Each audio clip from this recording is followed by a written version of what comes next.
कई वर्ष पहले की बात है। कारापुर जंगल के पास वाले एक गांव में जयललिता रहती थी।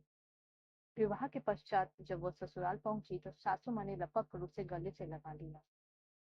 परंतु कुछ ही दिनों में सासू माँ जान गई कि बहू घर के काम में एकदम अनाड़ी। अब क्या हो, घर तो चलाना ही था।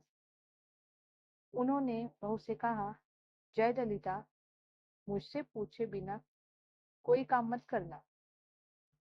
यदि ऐसा किया तो कुल देवता का शाप लगेगा। बहू ने सिर हिलाकर हामी भर दी। फिर तो बस सारा दिन घर में यही आवाजें आती। माँ जी, कद्दू की सब्जी बना लूं? गेहूं कितना पीसना है? भैंस को चारा कब देना है? मैं बाल बांध लूं?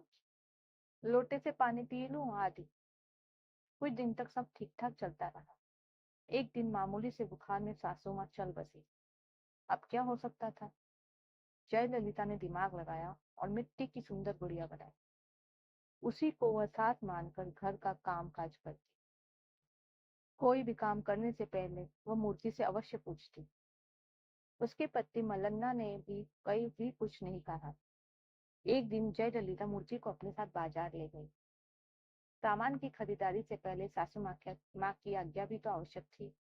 उसने बाजार में सारा सामान मूर्ति से पूछ पूछ कर खरीदा। उसका पति भी साथ ही था।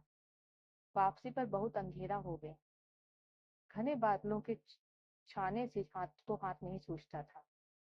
बरसात आने के पूरे आसार थे। हाथ पर पत्नी ने एक पेड़ की डाल पर शरण दी। रास्ता सुनसान था। चारों ओर घना जंगल था। डर के कारण वे लोग पेड़ से नहीं उतरे। उन्होंने वहीं रात बिताने का निश्चय किया। दोनों सुबह से थके हारे थे। पेड़ पर ही सो गए। आधी रात के करीब जयललिता की आंखें खुली। उसे याद आया कि उन दोनों ने तो कुछ खाया ही नहीं। अवश्य ही इनको भी भूख लगी होगी। पोटली में 5 लड्डू थे। आदत के अनुसार उसने मिट्टी की सासू माँ से पूछा, भूख तो जोरों की लगी है, मैं 2 खा लूं? इन्हें 3 दे दूं? उसी पेड़ के नीचे 5 चोर बैठे थे।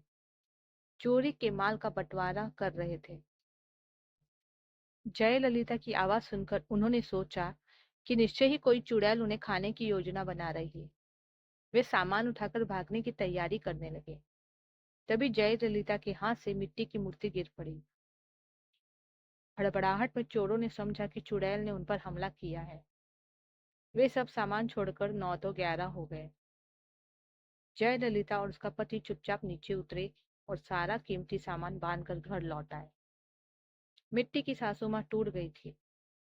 उसके पति ने पत्नी को समझाया कि शायद अब माँ स्वर्ग में चली गई है, उन्हें अधिक कष्ट नहीं देना चाहिए। जयललिता ने पति की आज्ञा का पालन किया और अपनी बुद्धि से गृहस्थी चलाने लगी।